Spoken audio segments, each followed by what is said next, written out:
ನಮಸ್ತೆ, welcome to Kannada filmy club podcast. ಇವತ್ತು ನಮ್ಮ ಜೊತೆ ಪ್ರತೀಕ್ ಪ್ರಜೋಶ್ ಇದ್ದಾರೆ. He is the director of chilli chicken. Interview start ಮಾಡೋಕ್ಕೆ ಮುಂಚೆ ಒಂದು ಚಿಕ್ಕ ಡಿಸ್ಕ್ಲೇಮರ್. ಈ ಇಂಟರ್ವ್ಯೂ ಕಂಪ್ಲೀಟ್ಲಿ ಇಂಗ್ಲೀಷಲ್ಲಿರುತ್ತೆ because Prateek would prefer to speak in English and he's not so familiar with Kannada. And on a further note, ನಮ್ಮ ಪ್ರೀವಿಯಸ್ ಎಪಿಸೋಡ್ಸಲ್ಲಿ ಅಥವಾ upcoming ಎಪಿಸೋಡ್ಸಲ್ಲಿ if you see us using English, the primary intent there is ನಾವು ನಮ್ಮ audience ಜೊತೆ ಇನ್ನೂ ಒಂದು larger section of ಆಡಿಯನ್ಸ್ಗೂ ನಮ್ಮ ಕಾಂಟೆಂಟ್ ರೀಚ್ ಆಗಬೇಕು ಅನ್ನೋದು. And they should also get the insights the people who understand Kannada are getting. So that is the larger intent. Without wasting any more time, let start.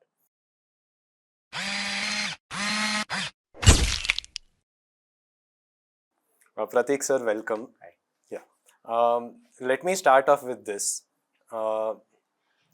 Your film Chilli Chicken is a Kannada film. Why did you choose to debut in Kannada?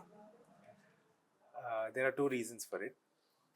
One is I have a very strong affinity for Bangalore because a larger part of my education was in this city. My undergrad and postgrad, and my dad hails from Bangalore, so I was brought up in the Middle East, outside India. So all my summer vacations would happen in Bangalore. So I have a very strong liking and affinity to the city.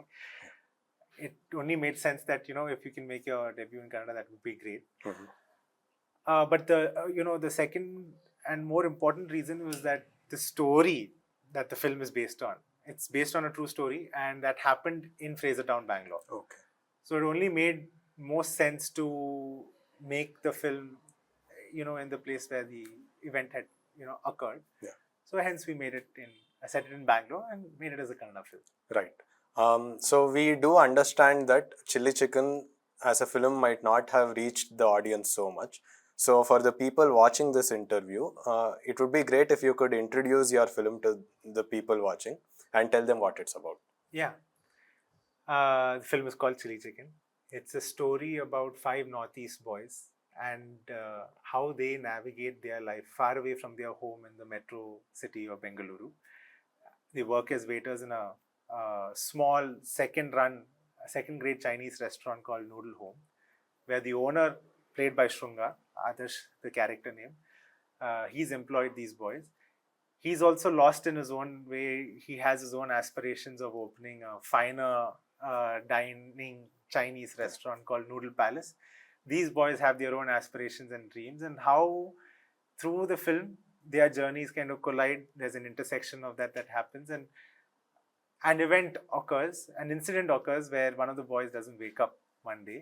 Yeah. And how everything kind of spirals out of control from there on. Yeah. That's largely what the film is about. Yeah. But on a deeper level, it's talking about the migrant issue or the state of migrant workers in a metro city. Right. And that's because this is based on a true incident that happened in 2012-2013, and it was brought to my attention by a very dear friend who's also the music director of the film, Siddhant Sundar. Yeah. So it started from there, and now after COVID is when we decided that let's tell this story, because during COVID and Corona, I think racism towards the Northeast migrants really peaked. Yeah. And you've underlined that to an extent in your film as well. Yeah, in a very fleeting moment. Yeah. In a very fleeting moment. But it's, it felt that it was absolutely necessary to tell this story at that point in time. And then since then, COVID happened when? 2020? Yes. Yeah, so since then till now, the journey had really kind of, been taken the, forefront and to tell this story and make this film. Right. So you were talking about metro city, right? More and so in focus, the city our film is set in, and that is Bangalore. Bangalore is usually captured in its double quotes native sense in usual Kannada films, and you captured a side of Bangalore that previously hadn't been captured before, like you were saying, the migrant issue in Bangalore, if I could call it that. So if you could elaborate on that. Right. So I didn't make it with the intention of trying to be different. Yes. Yeah. I'm aware that there are a lot of Kannada films which, stick to a certain nativity and have that strong Yeah. sense of it in their films. It just so happened that because the issue that we are highlighting is the migrant issue and their perspective, uh, I think those things inform and dictate your approach to telling the story and making the film. And I think if you look at it, any metro city in India, be it Delhi, Kolkata, Chennai, Hyderabad, Kochi, Bengaluru, Mumbai to a great extent also, they all have Northeast migrant workers. They who come very far from their hometowns and inhabit these places and work there. So there's a certain universality in that theme, right? So I think on a larger level, while the primary language of the film is in Kannada, it is pan-India in that sense, because relatability for an audience is very high, because they've all seen Northeast migrant workers around them at cafes, at restaurants, at hotels, and saloons, and even watchmen in their own building and all of that, right? Right. They occupy these jobs. There are also, of course, I'm not saying that, there are a lot more Northeast people who also work, who are educated, come from an educated background, have the privileged education and work in corporate setups as well. But I'm saying in a larger sense, we see this. So it's, I think we compiled research about their lives and stories from all these metro cities. And then we kind of, told that story in that sense. So nativity wasn't the approach for this, simply because of what was told to us in our research case. And what I was trying to understand was, so we have a set definition of nativity, right? That you might capture a city in a certain way, and your film did bring in a new perspective to that, because you are still capturing a part of this city itself, right? Yeah. So that is, we don't often see. Yeah. So.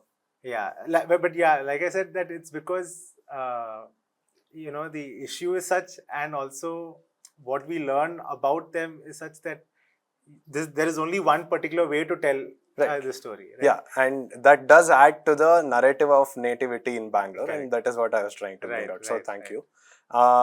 And you were talking about the kind of research you did for this project, right? And it does become important to do research when you are dealing with these kind of subjects. So when you were going about developing this script, could you tell us what the research process for this was like? So we read a lot of research papers.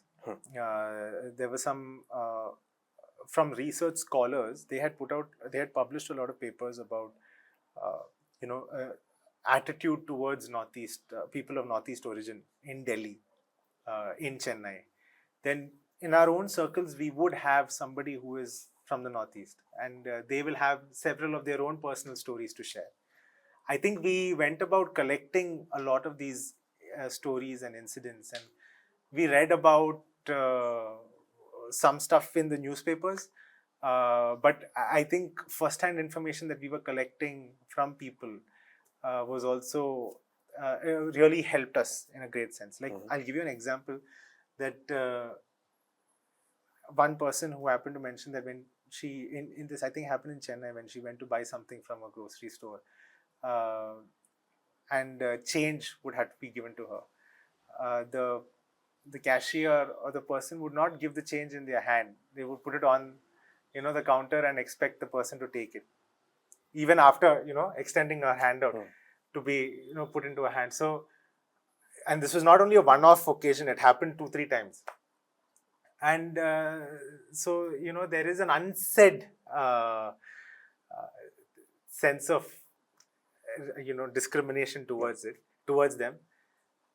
And it's unspoken, but you feel it at a deeper level. So incidents like this we kept collecting from many, many people. And I think that's largely how we went about the research. Then also the true incident itself. But that is just, on the surface level of it. Okay, this event happened, this incident happened, then eventually that restaurant shut.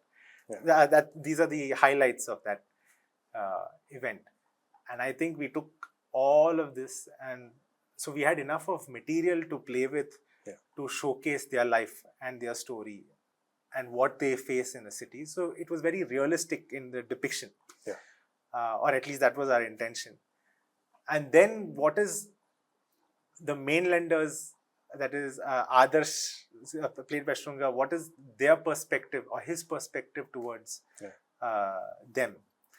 And that, I think, is very similar to anyone who doesn't look like how a person of Northeast origin looks.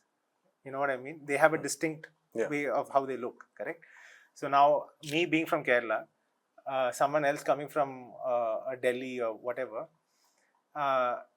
we are all categorized as majority. Right. Okay? And what is our general attitude and perception towards them is also something that we have tried to dive into and understand at a deeper level. And what is that coexistence? How does that coexistence take place? What is the relationship between these two groups, if I had to categorize it like that, and then develop the story from there. So what I was trying to understand, because if I'm saying it again, I'm sorry, but what I was trying to understand was, while you set out to make this film and you made this film, did you have a kind of target audience group in mind? Okay. No, I didn't. I didn't have that specifically in mind at all. I think, I mean, in a very broad sense, anyone who's in a metro city will understand and resonate with it. So, like I said, because they've seen people of Northeast origin in restaurants, cafes, and building watchmen and all that. So there would be some encounter and some face to face with people from the Northeast. So I think that was my target audience. It was it's a very broad spectrum. Right? But I knew very well that even though the primary language of the film is Kannada, and we're talking about this issue that happened in Bangalore, I didn't see why people from all over the country could not resonate with it. So in that sense, I felt maybe I would leave my target audience or group of audience to watch it be as wide as that. So, but did I intentionally have that thought while I was making the film? No. Right. It's just a story that I really cared about deep enough that I want to make it and tell. So why I asked that question was, again, like I said, we do understand that Chilli Chicken might not have reached a large section of the audience in its theatrical release. We were trying to understand that, and we were trying to break down why that could be the case, and we could have a conversation about that. So maybe if we could start with marketing of the film itself. How was your marketing plan for Chilli Chicken, and how did you plan on making it reach to the audience?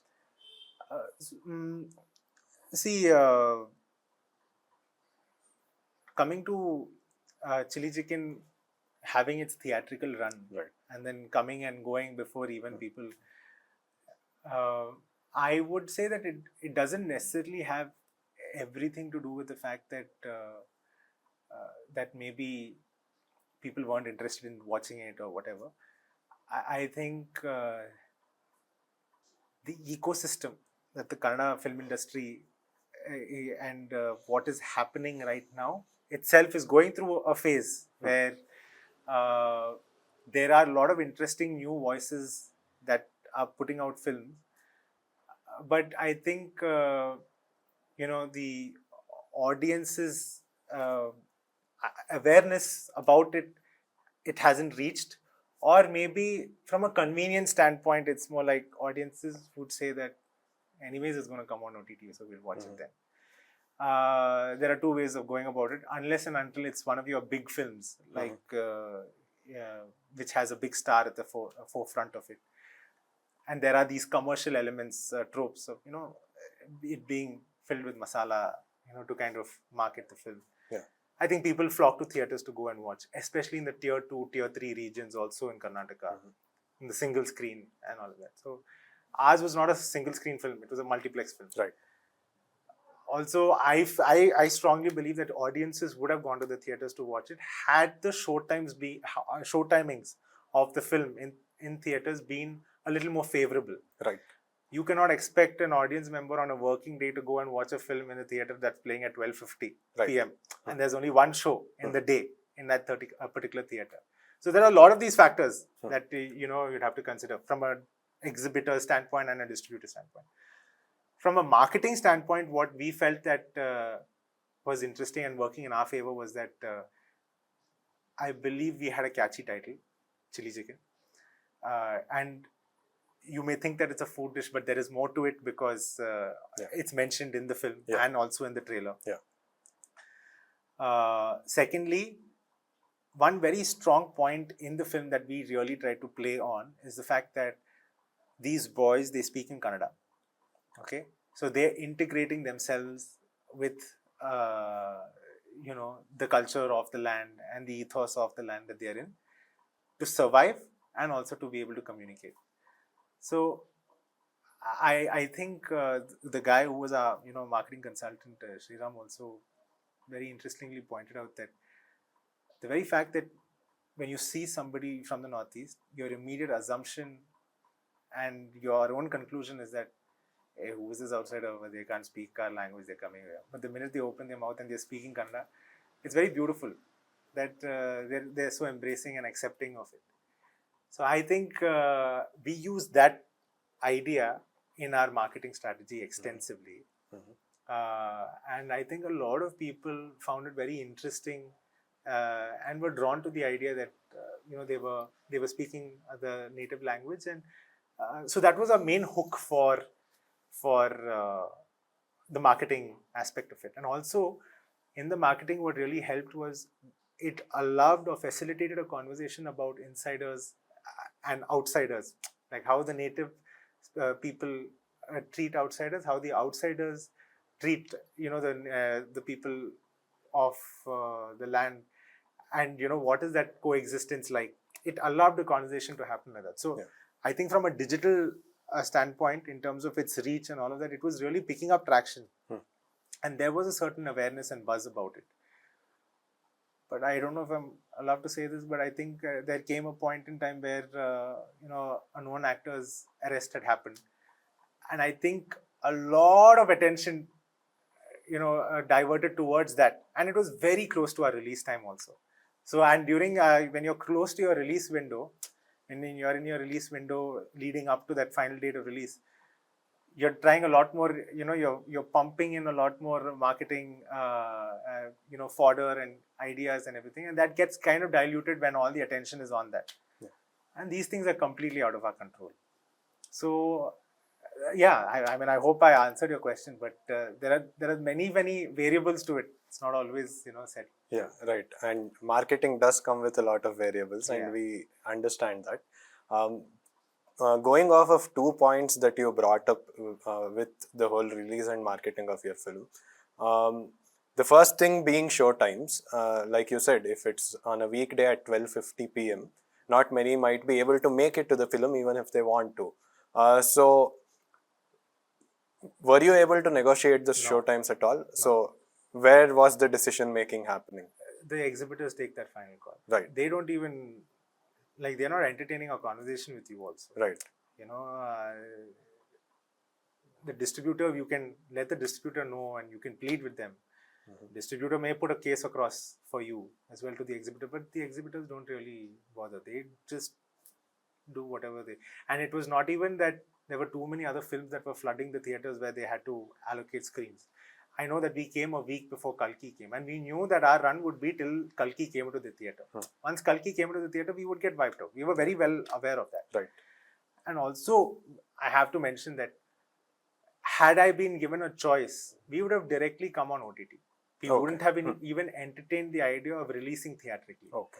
But there is an OTT mandate that you had to release the film theatrically for it to come, for it to be considered to come on OTT. Right.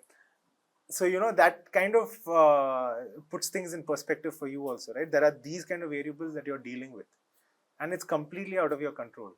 Why do OTTs want that? Because you spend enough money on marketing the film. So there is already some word of mouth, there is already some buzz that is generated about the film. There is already some awareness, which saves the OTT a lot, on their own marketing spend. and also the model with which you negotiate with the OTT, it is that, it's not that they are buying it outright. It's on a very known thing, which is a pay-per-view model also, right? So that being said, these kind of things have to be factored in. And, sure, now it's come out on Amazon. And from the time that it has released till today, I think we've clocked in close to 2 million streaming minutes, which is about in 4 days' time, which is great. And I think it's only going to increase because it's not only confined within Karnataka, right? It's also all over India. And also we had a theatrical release in Manipur, which not a lot of people are aware of. Right. And I'm also given to be told that ours was the first ever non-Manipuri film to ever release in the state of Manipur in the last 23 years, because they had imposed a ban. So there are no Bollywood films that play, and there are no films from any other region or language that play other than Manipuri. But because our film speaks about their plight and their story with a lot of empathy and compassion, the president of that association was very moved when he had seen the film. So he felt that the whole of the state should watch the film, and we had a great run over there. For a little more than a week, so it's very interesting, right? It's a matter of perspective at the end of the day. So, right. It did well for us over there, and we used that to carry forward that momentum into the OTT space. Right. So you mentioned that if the choice was up to you, you'd not choose a theatrical release at all, and I want to understand that because again, it is a perspective that's usually not talked about. Why would you prefer that at all? Look at the films that are working in the theater. I mean, you look at it like that. You approach it like that. There's a film like Kalki, Bahubali. There is, Bahubali still a few years ago. RRR. There is then. Just give me some other. I mean, any film that tends to really stay in the theaters for a long time, they have a lot of commercial elements, action sequences, big stars. We didn't have any of those, right? We didn't have any of those because we wanted to focus on the story that we were telling. Right. So when we approach it like that, with the general trend of people wanting to see the big scale tentpole films, is what they call, like the Marvel kind of films, and also the big action films coming from Telugu, and like a film like Katera worked, right, in Kannada. It ran for a very long time. Bhima also is working.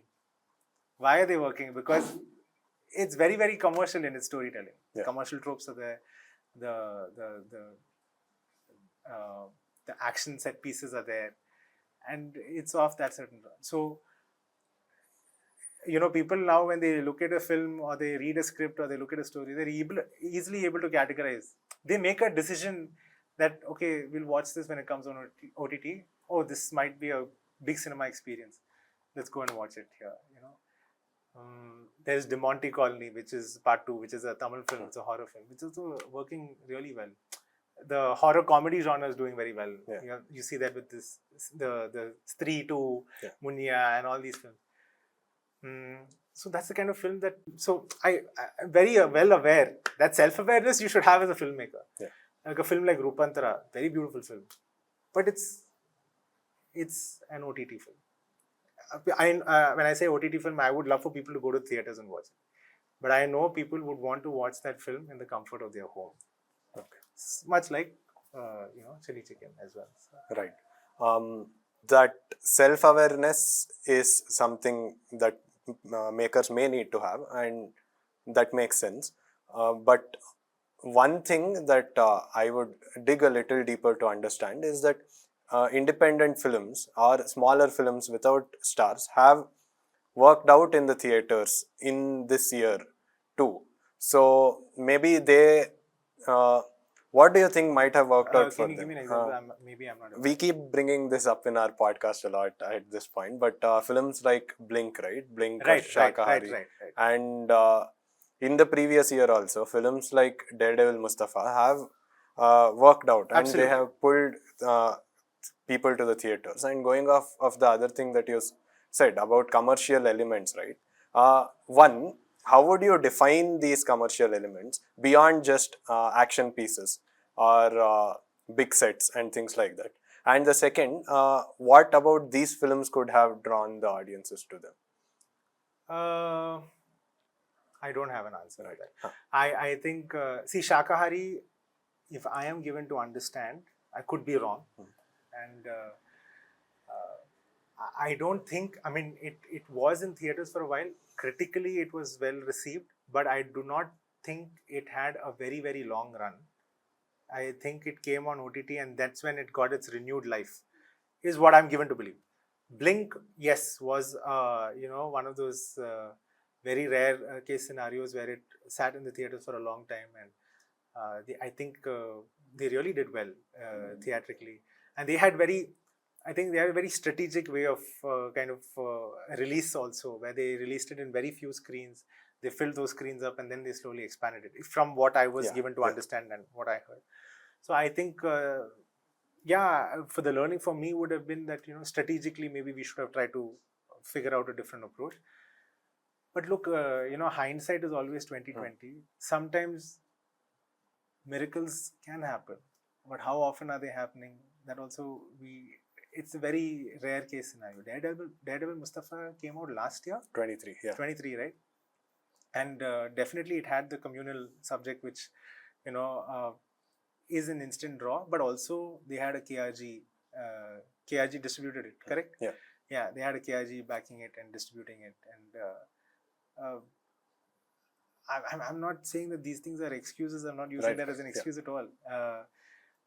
They had some things which are favorable for them, and that worked in their favor, and it went on to do the numbers that it did. Maybe in our case, maybe we should have done something more, or maybe it was just not palatable or exciting enough for an audience to come and see. I don't know. I don't know what the specific reason is, because we had good reviews, we had all of that, and then we just went out, and now we're on OTT. Right. Like even a film like Shivama, good film, right? And it had a Rishabh Shetty backing it also. They marketed it also quite a bit. I don't know, maybe it's just the timing of release, or a whole bunch of a lot of other factors. Too many factors, yeah. There's no set formula to it, because I think if anyone had an idea as to why this film is working, then every film would be working. They would crack that formula and every film would be working. But I don't know. Yeah, right. So what we try to do on our platform is we try to observe every individual film, and see what has been working for them and what did not work out for them. So thank you for bringing in those perspectives. Sure. And right. So now that your film is on OTT, so there have been conversations about the fact that OTTs aren't buying Kannada films, or they aren't buying them outright. So now that your film is on OTT, could you tell us how you got your film there, and what was the process behind it, the decisions behind it, the negotiations also maybe? Okay.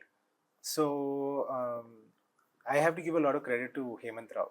Okay. Because I think slightly way before release, his team had watched the film, and they had shown it to Hemant Rao. Hemant Rao had watched the film, and he was deeply appreciative of it, and I met with him, and he was very, very generous with his time and also with his advice in terms of how to approach it and how to go about this, and he had a lot of very interesting ideas. Unfortunately, we were at a time when we were very close to release, so maybe we could not implement all of those also in that stipulated time, but he's always been helpful in terms of nudging you in the right direction.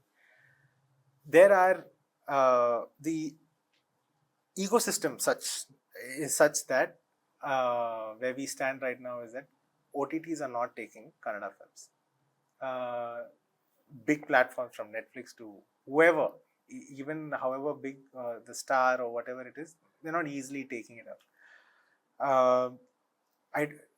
There have been some examples cited about a big film completely tanking on which was bought out by Amazon and didn't do any numbers for them. So which is why I think they took such a stance on a decision. There are various theories that circulate around, okay, in our industry.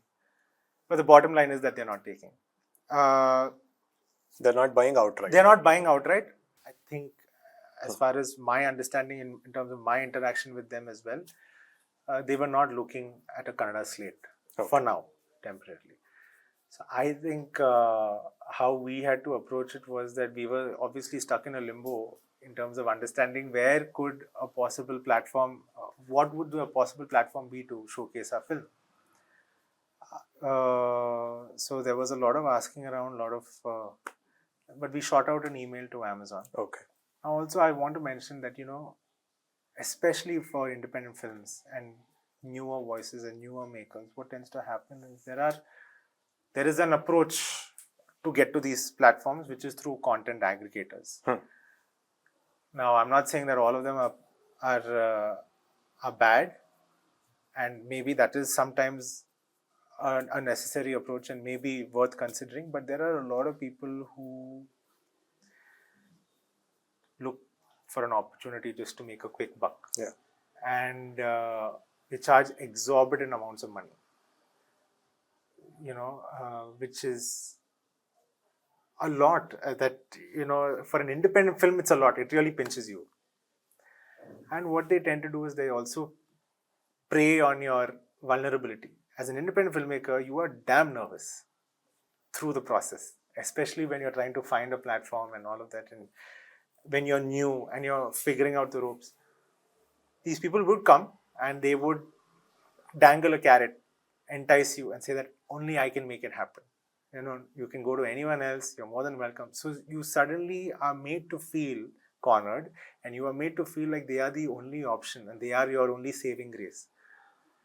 And it's very easy to fall for that because you already have high tension and, a lot of tension, you're under a lot of stress and pressure and you need to close it before it becomes too late, before it suddenly feels like stale news in the market that this film has just been floating around.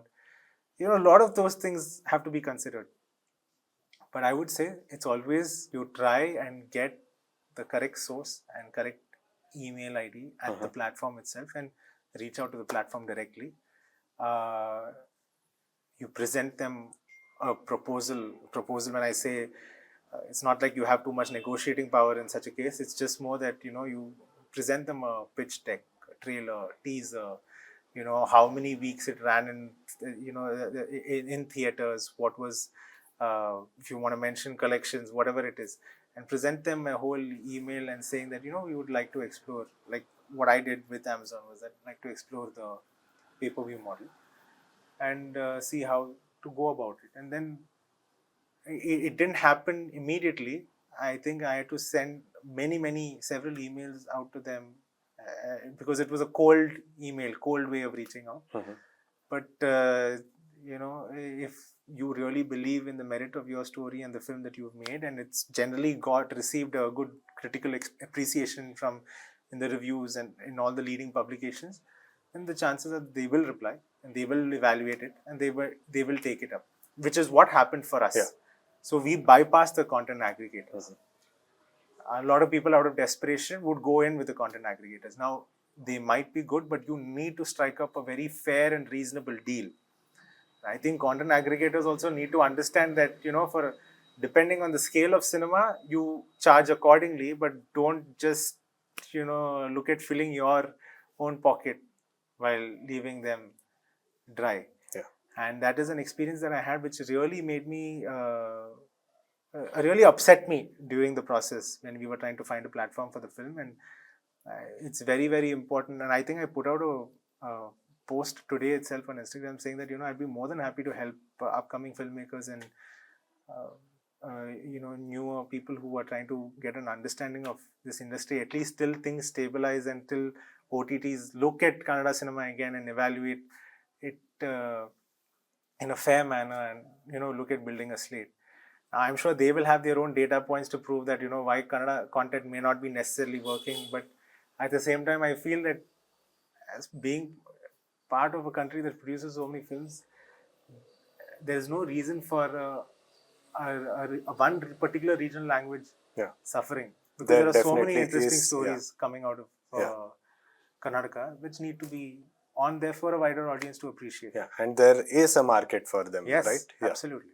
So Yeah. you have to find that market. It's a struggle, and hopefully, as you make films, the struggle becomes lesser. But you will have maybe different set of struggles. You never know. Yeah.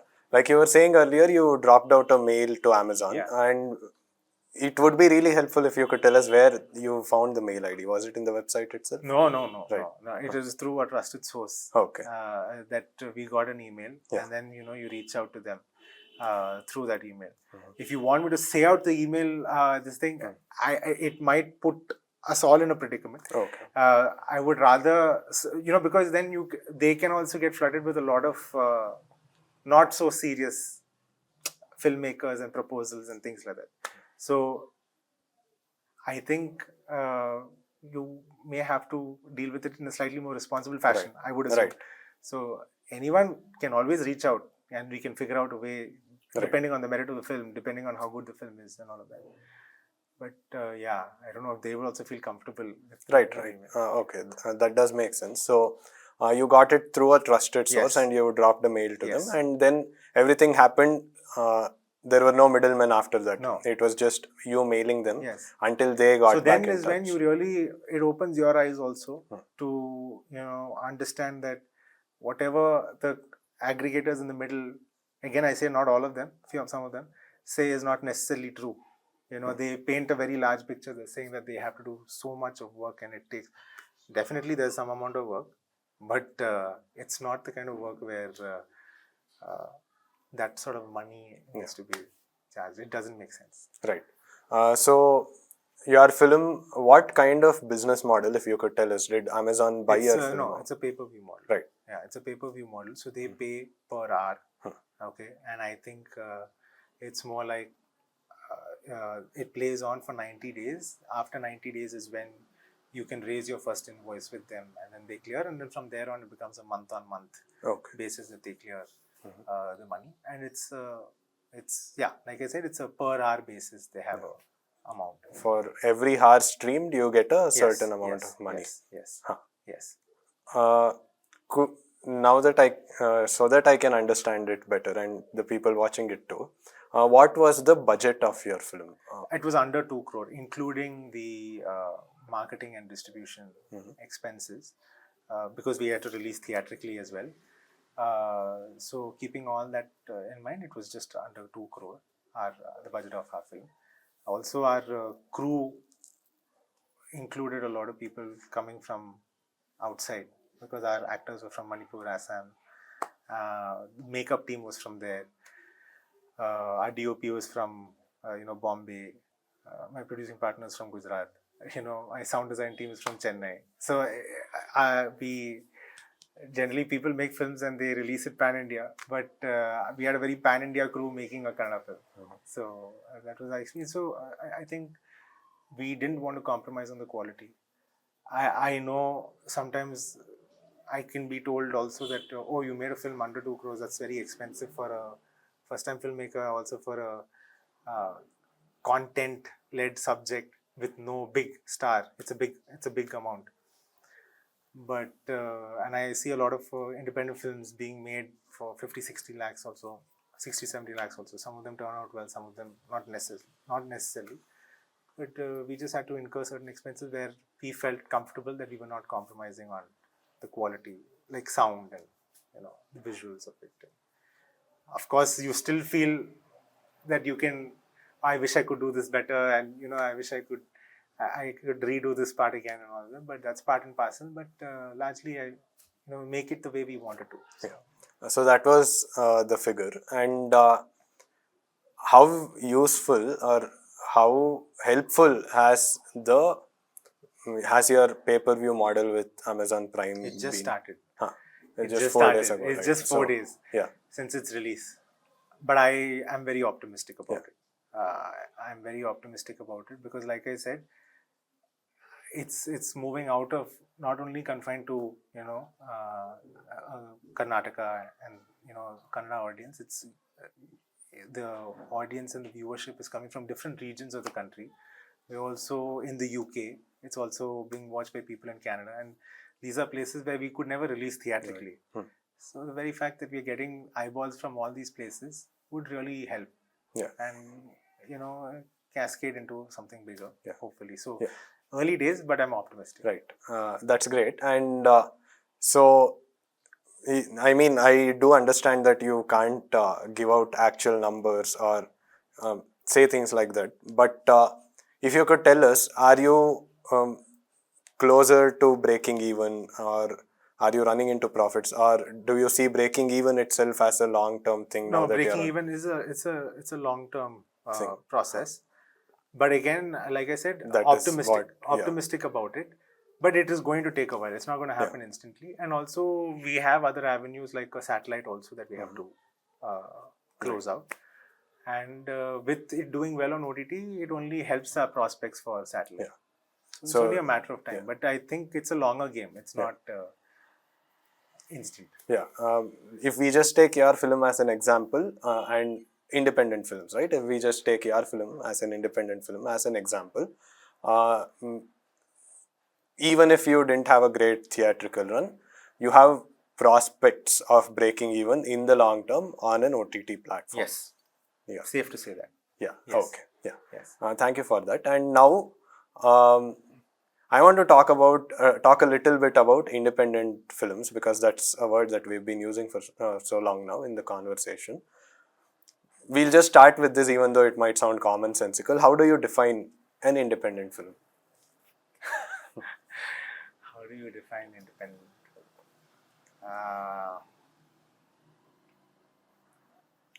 I think when your conviction to tell a story triumphs over what is popularly accepted, and where you find struggle to get big names to back it, but you still go against all odds to make the film, I think I classify that as independent filmmaking. Yeah. And also, of course, with limited resources. Yeah. So you classify that as independent cinema. Yeah. So usually it is the limited resources that lead to the former. Right. About not being able to have a big cast or a big release and things like that. So would No, but it? I tried. Look, before having and adopting this independent approach, I tried making the film. We tried approaching known people in Kerala, in Telugu, in Malayalam industry, in the Telugu industry, in Tamil also briefly explored the idea. But then I thought, okay, when all those options didn't pan out, because in some cases you're waiting endlessly for a known actor's dates. They may have shown interest. Producers are not able to understand what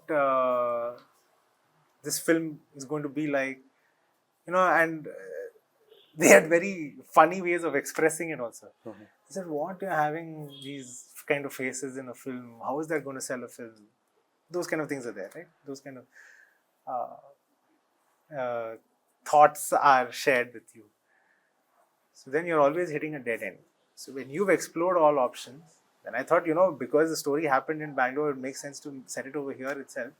And I felt hopeful about the prospects over here because Achar & Co. had come out and it was doing decently well in theatres. Daredevil Mustafa had come out. So, following those examples only, we set out to make it, right? Daredevil Mustafa is also an independent crowdsourced film. Got a backing later on. So we tried to follow the conventional methods. We weren't really met with enthusiasm.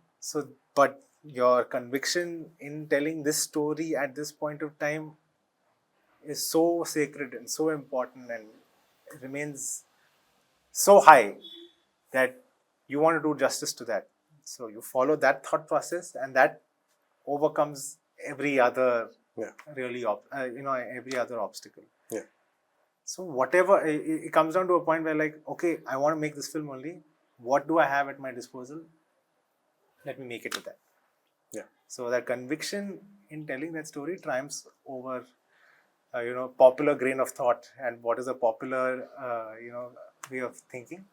and going and making a film is what I feel is independent. So independent is if that is one category. The opposite of that, if not using the word popular, a better opposite word would be mainstream. So yeah, Right, independent and mainstream. And to a large extent, resources dictate where we put what film. Right. This is something that you brought up earlier in the conversation, and I want to end with that.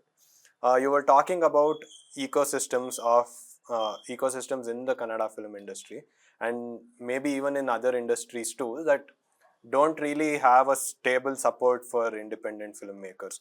Now, we might have to look into that and see how what is working and what is not, if there is support or if there is not.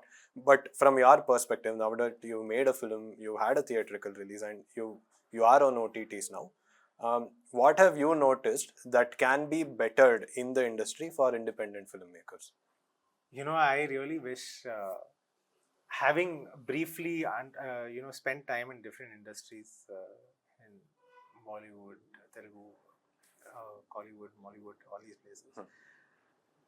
I really wish I really wish that the audiences in Karnataka, a Kannada movie audience, is as passionate about cinema as the Telugu audience. My brief experience in Hyderabad and in Andhra was that the way the laymen and the audiences, they embrace cinema. Okay, be it your big stars, be it the smaller films which have an interesting story, they give every movie a chance, and they really flock to the theaters and they watch. For them, cinema is sacred, and I have not found that in any other industry, the way it has that prominence in Telugu. So I really wish that, but for that to happen, I think the quality of cinema on a consistent basis has to be at its highest in the industry. I think, the Malayalam industry has been doing it for a while. In terms of its consistency and quality, I think quality of cinema can be a lot higher than what it is right now. You cannot have only 4 or 5 films which really stand out in a year. I think it should be at least 10, 15. Yeah. That's how. And quality would be the ultimate deciding factor there. That Quality, yeah. And also, I think I mentioned this before, and I think even people like Hemendra have mentioned it in his interviews. A general sense of camaraderie amongst filmmakers within the industry needs to be a lot more solidified, a lot more supportive.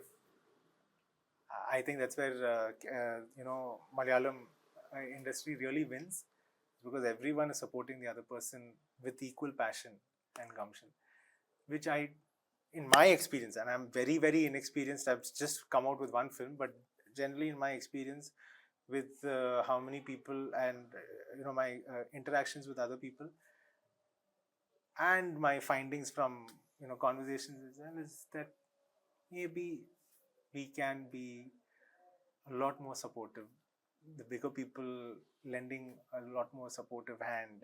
And I think only when that comes together and becomes a little more unified and solidified in its approach, will it trickle down into the quality of scripts. And also writers, finding writers.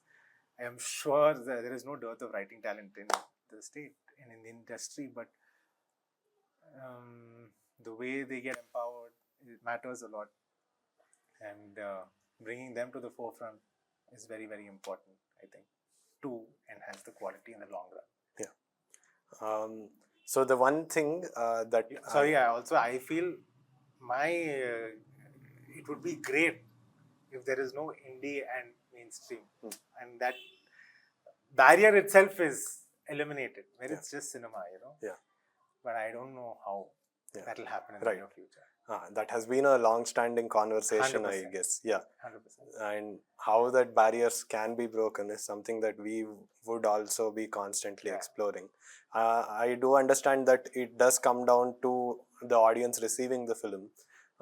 But even when we're talking about the audience base here, um, we see that it is entirely different from the audience base in other states, like the Telugu industry, for example. But there, I think it also comes down to the, like I said, the long-standing culture that has developed there, right? And it's not to say that the culture here is wrong, not so supportive or bad, but there I think there are more factors like the number of screens they have in the state itself and things like that that might foster that kind of a reception for films, right?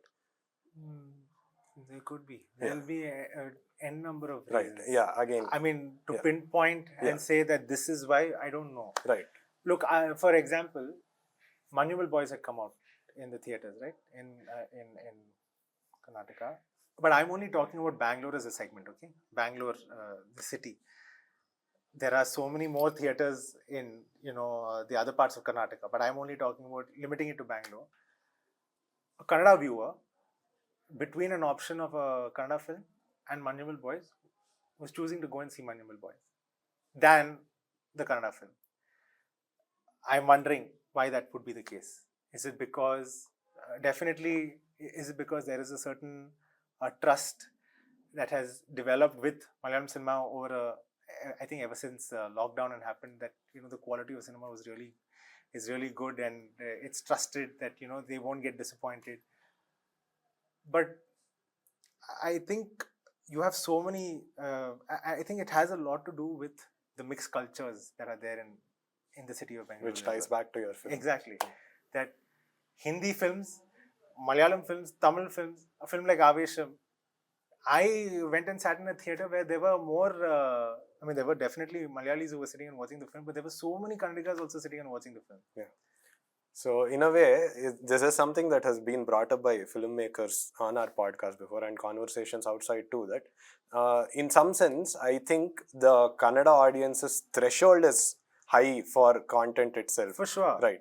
So the only way to get to them, I might be quoting a lot of makers and even actors here, the only way to get to them is to make sure that your content and quality is on point. Because like you were saying, they are exposed to so many films. Manuel, Avesham all had such a great theatrical run in Bangalore itself. Yeah. So. Yeah. But I think that comes from maybe it comes from a place of trust, that the audience should believe that, hey, every week on week the films that are releasing are worth a watch, and then you arrive at your own judgment and whatever. But consistency of quality is key in the long run. There needs to be a Sindhu, there needs to be a Hemant Rao, there needs to be the director of Rupantara, I forget his name. What's his name? I can't recall either. I can't remember. My point being that the makers delivering that quality, there needs to be many of these people, many Hemant Raos, many Sindhus, and many people who constantly deliver that quality, which will get people to trust cinema again. So I think that's the space that we're in right now. Yeah. From my understanding, I could be wrong again. Right. That's a perspective, right? Yeah. So ideally, what we should be striving towards is consistent quality and gaining the trust of the audience, right? Yeah. I think definitely. Yeah. That's a long game. It's not. It's a marathon. It is, like you said, it should be consistent. It can't just be sporadic, right? Yeah. So thank you so much. Thank you. Usually, perspectives from independent filmmakers is something that we try to bring out on our platform a lot. So thank you for bringing in your perspectives. And now that Chilli Chicken is out on Amazon Prime, I hope it reaches a large section of the audience. And you set out to achieve what you set out to achieve. Yeah. Thank you. Thank you so much. Thank you so much. Yeah. Thank you.